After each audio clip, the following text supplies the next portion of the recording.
I remember one day we were looking for animals and I found a crystal like lying on the ground, and I was really amazed.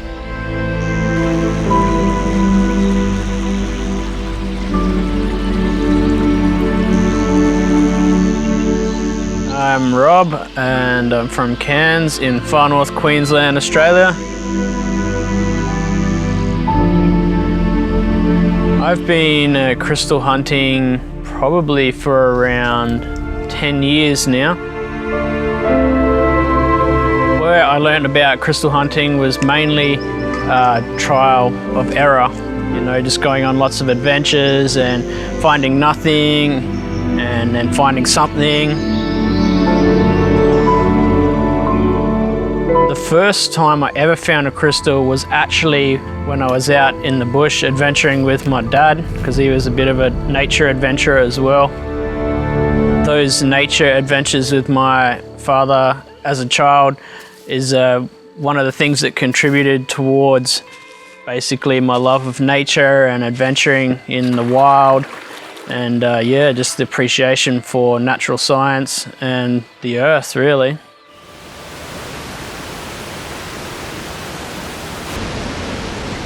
So one of the biggest things that I find just captivating by crystal hunting is you are literally like one with nature. You just have to be so connected with the earth when you go on these adventures.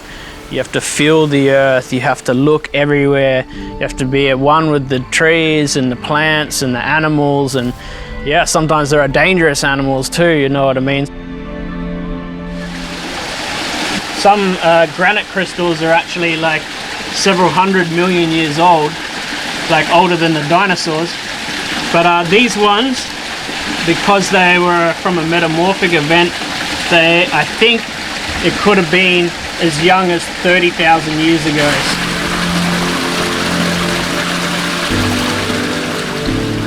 So I would say that crystal hunting and just adventuring in nature in general is probably like the best kind of therapy that anyone could ask for. I see a lot of people who live in the city, they're just so caught up in, you know, life and technology. Like when you go out into nature and connect with the earth, all that gets left behind. It's really just therapeutic for your entire being to just connect with the earth like that and get away from the city. When you're adventuring and hiking, so many different things go through your mind. You know, obviously you're looking for treasures, but you know, if there is something up with your life, you will think it, you will try and work it out. So it's definitely a form of meditation and definitely therapeutic and healing. I recommend it, totally. Crystals are a little slice of perfected stardust. They just crystallized atoms to create absolute perfection, just like us as humans, really. As you can see, it can be quite brutal, like smashing rocks, you know, but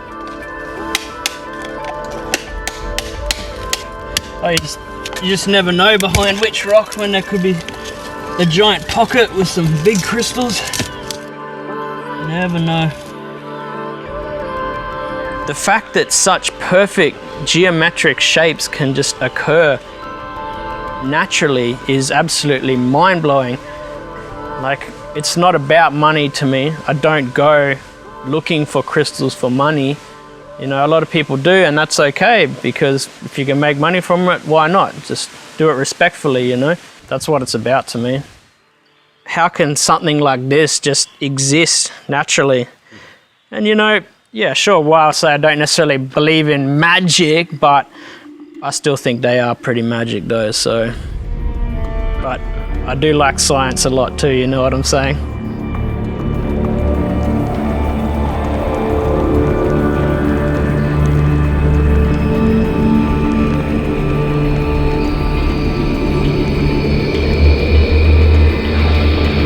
Daytime crystal hunting adventures, nighttime fire shows for big audiences. I actually started fire dancing around 15 years ago, and just mucking around in the backyard and yeah, lighting things on fire. It was pretty fun, but I just was naturally very good at it. I picked it up very fast.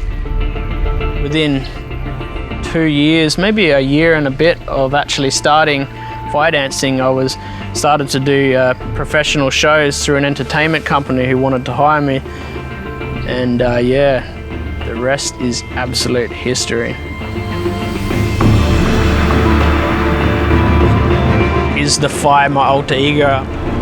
Maybe I'm a different person, but maybe I'm really me. I mean, I do become like someone else because I'm so not necessarily even thinking about like, oh yeah, hell yeah, I want to do a show for you, but I'm just doing my thing. I mean, I become alive, like so connected with the equipment and the audience. I think that's really what makes a really good performer, is someone who can truly connect with the audience and express from their heart and entire being. Then that's when you get a good show. When I light the sticks on fire and the equipment, this whole nother side comes out. Let's say that there was fire burning in my heart and my soul, and boom, out it comes with the fire dancing, and yeah, it's beautiful really. It's honestly such an experience to be able to flow with the fire. It takes time to truly connect with it like that maybe, or some people are just born with it, but it is such a beautiful experience. For me personally, like fire dancing changed my whole life. When I started, I was a troubled teenager, having too many wild parties and not looking after myself and smoking, and I actually quit smoking and slowed my partying down a little bit. Yeah, it just made me want to be more healthy so I could be fit and perform better. I was living in Sydney before this, and I was doing a lot of corporate fire shows and just running my business non-stop, and it got too much for me. I got very stressed out, and it wasn't good for me because I'm very much a nature person. So I mean, I thought, yeah, I'll come up to Cairns for a couple of months, and I just didn't go back because Cairns is just like nature paradise.